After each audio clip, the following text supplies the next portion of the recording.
অপারেশনের বেতুয়া লঞ্চঘাট ওমান প্রবাসী ডলার স্বর্ণালংকার লুটের ঘটনা নিয়ে ফেসবুকে তোলপাড় এবং 3 জনকে আটক করা হয়েছে।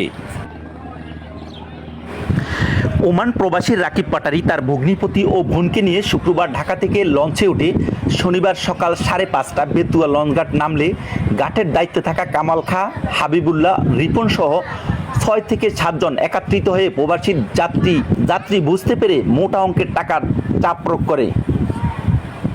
প্রবাসী কম দেওয়া নিয়ে তর্ক বিতর্কের এক পর্যায়ে প্রবাসী রাকিব পাটারিকে পিটিয়ে মানিব্যাগে থাকা $2600 যা বাংলাদেশি প্রায় 3,90,000 টাকা টানা হেঁচড়া করে নিয়ে যায়।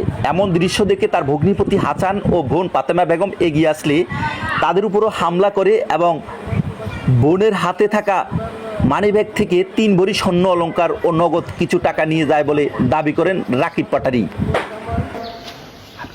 হাবিবুল্লাহ ওরা আমার থেকে ডলার সহ মানিব্যাগ, ডলার বাংলাদেশি টাকায় 3,90,000 টাকা ডলার সহ আমার মানিব্যাগ ছিনিয়ে নিয়ে যায় এবং আমাকে মারধর করে।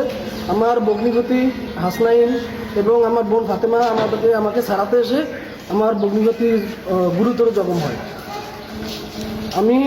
আমি একজন ওমান প্রবাসী, আমি একটা সুস্থ বিচার চাই। আমি রেমিটের যোদ্ধা, আমি প্রশাসনের কাছে এটা সুস্থ বিচার চাই। হাসানের এমন অভিযোগে বেতুয়া লঞ্চঘাটের 3 শ্রমিককে আটক করেছে চরপেশন থানা পুলিশ। কান্নাকণ্ঠে বলেন, অনেক স্বপ্ন নিয়ে নিজ জন্মস্থান চরপেশনের লঞ্চঘাট এসে এভাবে লাঞ্ছিত হব, এটা লজ্জার ব্যাপার হয়ে দাঁড়িয়েছে। তবে প্রবাসীর সাথে এমন নেককার ঘটনার সামাজিক যোগাযোগ মাধ্যম ফেসবুকে প্রকাশ হলে সাথে সাথে কমেন্টস দেশ ও বিদেশ থেকে বেতুয়া লঞ্চঘাটের জুলুম আসল রহস্য বের হয়ে আসছে। বেতুয়া লঞ্চঘাটের হয়রানি বন্ধে প্রশাসন এবং স্থানীয় সংসদ সদস্যের কঠোর নজরদারির দাবি করেছেন। যাত্রীরা বলছেন, বহু কষ্ট করে ভোলা চার আসনের সংসদ সদস্য আলহাজ আবদুল্লাহ আল ইসলাম জ্যাকব মহোদয়ের নিকট চরপেশন Betua to Dhaka launch line চালুর দাবি করছেন। জনগণের সুবিধার্থে এমপি জ্যাকব বহু প্রচেষ্টার পর তাসরিফ, পারহান ও কর্ণফুলী এই 3 লঞ্চ কোম্পানির চালু করে চরপেশনবাসীর সেই প্রাণের স্বপ্ন পূরণ করেছেন। লঞ্চ লাইন চালুর প্রেক্ষিতে বেতুয়া ঘাটে চাকরি নিয়ে বেশ কয়েকজন যুবক আঙ্গুল ফুলে কলাগাছ হয়েছে। অনেকে করেছে গাড়ি, বাড়ি ও বালুর জাহাজ।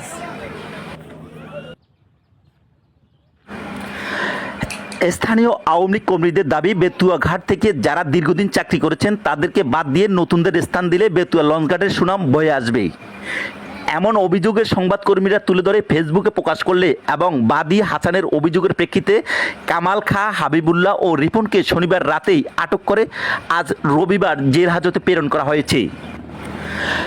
যাত্রীরা জানান, একদিকে লঞ্চ মালিকদের রোটেশন, অন্যদিকে ঘাটের শ্রমিকদের হয়রানিতে দুর্ভোগে যাত্রীরা অসহায় হয়ে পড়েছে বলে দাবি করছেন। তবে ঘটনাস্থলে এসব ঘটনার সততা কেউ বলতে রাজি নয়। সাধারণ জনগণ বলছেন, এটা তাদের নিত্যদিনের ঘটনা।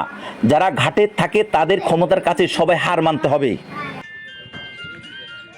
বেতুয়া লঞ্চ ঘাটের যাত্রী হয়রানি, ঘাটের শ্রমিকদের অসদাচরণ ব্যবহার এবং নানাবিধ সমস্যার ঘটনা আমলে নিয়ে চরপেশন থানার ওসি তাৎক্ষণিক ওই ঘটনাস্থলে জড়িত 3 যুবককে আটক করে জেল হাজতে প্রেরণ করেছেন। আমরা এবার কথা বলবো চরপেশন থানার ওসি শাকাত হোসেনের সাথে। তিনি বলেন,